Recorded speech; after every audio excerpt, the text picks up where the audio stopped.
mahasiswi Andani NIM 17103100187. Saya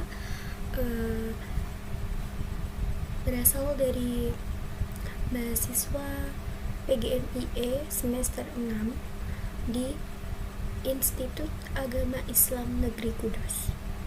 Di sini saya akan membuat video mengenai edukasi pembelajaran pada mata kuliah anak berkebutuhan khusus.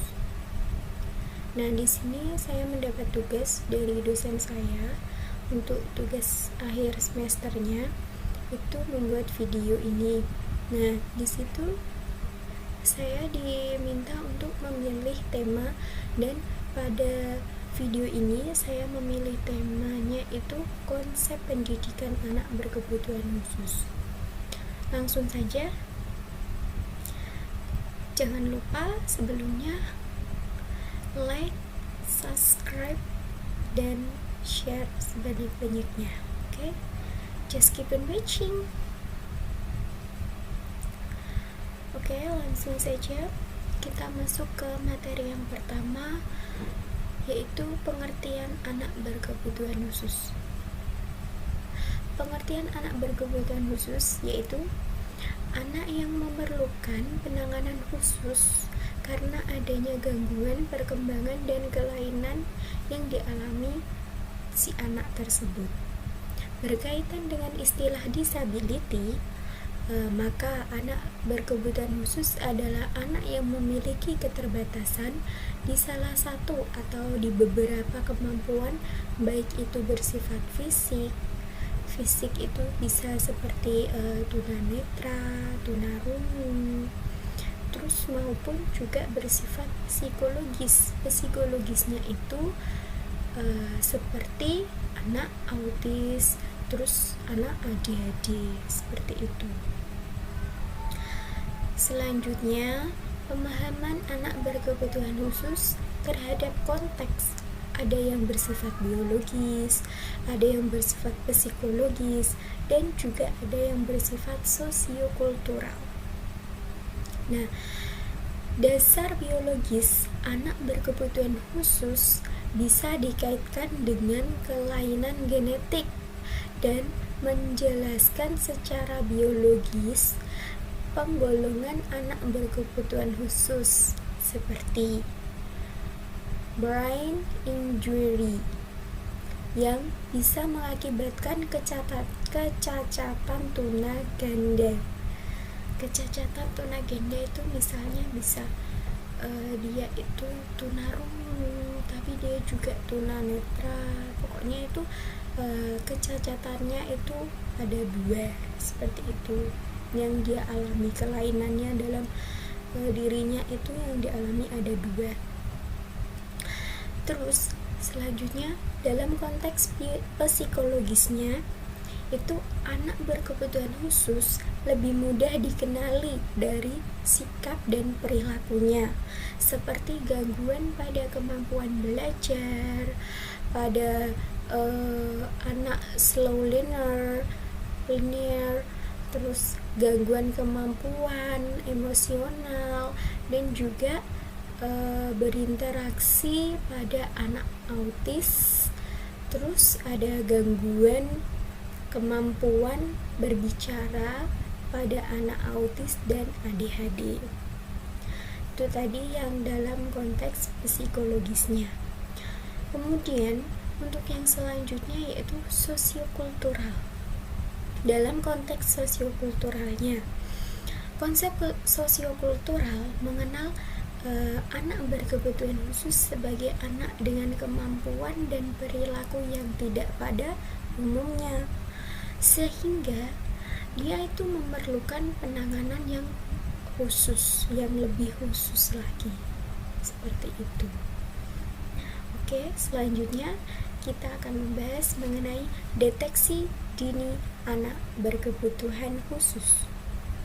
Untuk deteksi awal anak berkebutuhan khusus dibutuhkan agar penanganannya itu dapat dilakukan dengan cara apa? Nah, saya punya referensinya dengan cara yaitu: 1. Deteksi dini penyimpangan pada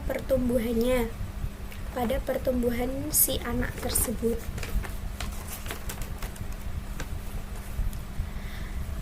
Terus,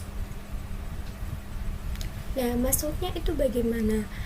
Maksudnya deteksi dini penyimpangan pada pertumbuhannya itu untuk mengetahui atau menemukan status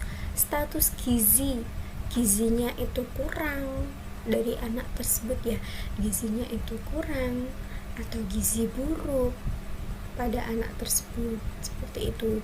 Berarti harus mendeteksi pada penyimpangan pertumbuhan si anaknya dulu. Terus yang kedua deteksi dini penyimpangan pada perkembangan. Yang pertama tadi kan pertumbuhan, ya. Terus yang kedua pada perkembangannya. Pada perkembangannya ini, untuk mengetahui gangguan perkembangan anak itu bisa dilihat dari keterlambatan berbicara, terus berjalan, gangguan daya lihat, dan juga gangguan daya dengar. Itu dia biasanya anak itu bisa dilihat dari itu tadi, dari segi aspek itu tadi. Terus lanjut yang ketiga ada deteksi dini penyimpangan mental. Yang ketiga ada mental. Untuk mental ini bisa untuk mengetahuinya itu adanya masalah mental emosional, autisme, dan gangguan pemusatan perhatian serta hiperaktivitas. Oke, lanjut. Selanjutnya kita bahas yang poin selanjutnya, yaitu klasifikasi anak berkebutuhan khusus. Tadi kita sudah belajar mengenai pengertiannya anak berkebutuhan khusus, terus juga cara mendeteksi anak berkebutuhan khusus, deteksi dini, dari dininya itu bagaimana. Terus yang ini kita membahas mengenai klasifikasi anak berkebutuhan khusus. Menurut ide yaitu Individuals with Disability Education Act Amendment yang dibuat pada tahun 1997 dan ditinjau kembali pada tahun 2004. Secara umum, klasifikasi dari anak berkebutuhan khusus adalah: yang pertama, anak dengan gangguan pada fisik anak tersebut. Itu ada yang pertama, ada tunanetra. Ini dalam klasifikasinya itu yang pertama tadi ada anak dengan gangguan fisik. Anak pada gangguan fisik itu digolongkan lagi. Misalnya di tunanetra itu anak yang indera penglihatannya tidak berfungsi sebagai saluran penerima informasi dalam kegiatan sehari-hari seperti orang awas. Anak tunanetra itu mempunyai gangguan pada penglihatannya, ya, seperti buta, seperti itu. Terus selanjutnya tunarungu yaitu anak yang kehilangan seluruh ataupun sebagian dari pendengarannya sehingga tidak atau kurang mampu dalam berkomunikasi secara verbal. Tunarungu itu maaf ya, itu dia tidak bisa mendengar, atau ya bisa, ada yang bisa, ada yang maksudnya ada yang masih bisa untuk mendengar kayak remeng-remeng gitu, ada yang sudah tuli seperti itu anak tunarungu. Nah, selanjutnya anak tunadaksa. Anak tunadaksa itu apa? Yaitu anak yang mengalami kelainan. Anak yang mengalami kelainan atau cacat yang menetap pada alat bantu ya. Misalnya itu dia tunadaksanya itu dia punya kelainan pada tulang, sendi dan otot, sehingga kalau dia misalkan habis tabrakan itu dia mengalami patah tulang. Nah, mengalami patah tulang dia itu harus ketergantungan pada alat bantu geraknya itu. Terus yang kedua ada anak dengan gangguan emosi dan perilaku, itu tunalaras. Pada anak tunalaras, anak yang mengalami kesulitan dalam penyesuaian diri dan bertingkah laku tidak sesuai dengan norma-norma yang berlaku. Dia itu pada anak tunalaras ini dia itu sulit untuk menyesuaikan diri, beradaptasi dengan temannya, dengan lingkungannya, itu sulit. Dan dia itu bertingkah laku itu tidak sesuai dengan norma-norma yang ada. Ya tidak sewajarnya seperti itu. Selanjutnya, anak dengan gangguan komunikasi bisa disebut dengan tunawicara, bisu. Bisa disebut dengan bisu, yaitu anak yang mengalami kelainan suara, artikulasi atau pengucapan, atau kelancaran bicara yang mengakibatkan terjadinya penyimpangan bentuk bahasa, isi bahasa ataupun fungsi bahasa. Ya, yang itu tadi dia hanya bisa bicara dengan bahasa isyarat, terus hanya bisa dengan itu bersuara a e seperti itu. Terus selanjutnya hiperaktif. Untuk hiperaktif ini secara psikologis, hiperaktif adalah gangguan tingkah laku yang tidak normal disebabkan disfungsi neurologis dengan gejala utama tidak mampu mengendalikan gerakan dan memusatkan perhatian. Nah, untuk selanjutnya yang ketiga, anak dengan gangguan intelektual. Itu ada tunagrahita.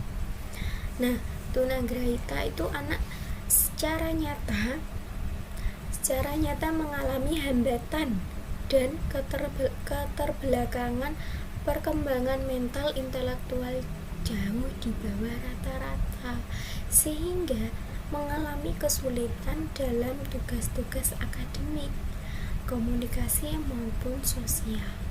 Itu untuk yang anak tunagrahita. Terus anak yang kedua, anak lamban belajar atau slow learner, yaitu anak yang memiliki potensi intelektual sedikit di bawah normal tetapi belum termasuk tunagrahita. Masih masih di bawahnya tunagrahita gitu loh. Dia itu lamban dalam belajarnya. Nah, biasanya anak yang lamban belajar itu memiliki IQ sekitar 70 sampai 90. Yang selanjutnya, anak berkesulitan belajar khusus, yaitu anak yang secara nyata mengalami kesulitan dan tugas-tugas akademik khusus, terutama dalam hal kemampuan membaca, menulis, dan berhitung ataupun matematika. Yang dia itu berkesulitannya dalam akademik khusus itu dalam membaca, menulis, berhitung, seperti itu.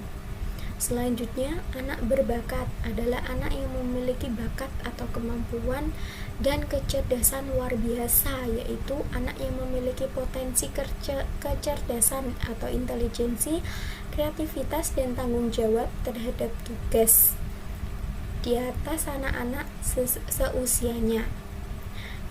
Dia itu intelijensi, potensi kecerdasannya itu sangat luar biasa, sehingga untuk mewujudkan potensinya menjadi prestasi nyata memerlukan pelayanan pendidikan khusus. Dia juga gimana ya, anak yang berbakat itu juga dia itu memerlukan penanganan yang khusus, karena dia itu di atas kalau anak berbakat ini kan dia cerdas, dia mampu berbakat, itu jadi di atas rata-rata anak normal. Terus selanjutnya autisme, yaitu gangguan perkembangan anak yang disebabkan oleh adanya gangguan pada sistem syaraf pusat yang mengakibatkan gangguan dalam interaksi sosial, komunikasi, dan dalam perilakunya tadi ya. Terus indigo, anak indigo adalah manusia yang sejak lahir mempunyai kelebihan khusus yang tidak dimiliki pada manusia umumnya. Indigo itu kayak anak indigo bisa melihat apa yang orang-orang nggak bisa lihat gitu loh, kayak berbau mistis seperti itu. Dia tahu di sekelilingnya ada apa, itu tahu, tapi kalau anak normal kan nggak tahu kan, nggak kelihatan seperti itu. Oke, terima kasih teman-teman yang sudah mau menyimak video saya. Kurang lebihnya saya mohon maaf yang sebesar-besarnya, dan terima kasih kepada ibu dosen telah memberi ilmu yang bermanfaat pada semester 6 ini, selama pada pembelajaran ini. Kurang lebihnya saya pribadi mohon maaf. Wabillahi taufiq wal hidayah, wal ridho wal inayah. Wassalamualaikum warahmatullahi wabarakatuh.